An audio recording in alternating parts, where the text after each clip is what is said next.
কখনো কখনো কোনো ঘটনা মানুষের জীবনের সমস্ত পরিকল্পনা ভেঙে দেয়, আর মানুষ সেই আঘাতকে জীবনের কেন্দ্র বানিয়ে নেয়। কিন্তু ভবিষ্যৎ কি মানুষের পরিকল্পনার আধারে নির্মিত হয়? না।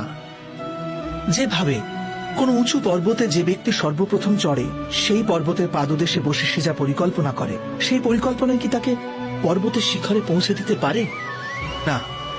বাস্তবে সে ব্যক্তি যত উপরে ওঠে তত নিত্য নতুন পরীক্ষা, নতুন বিড়ম্বনা, নতুন ধরনের অবরোধের সম্মুখীন হয়।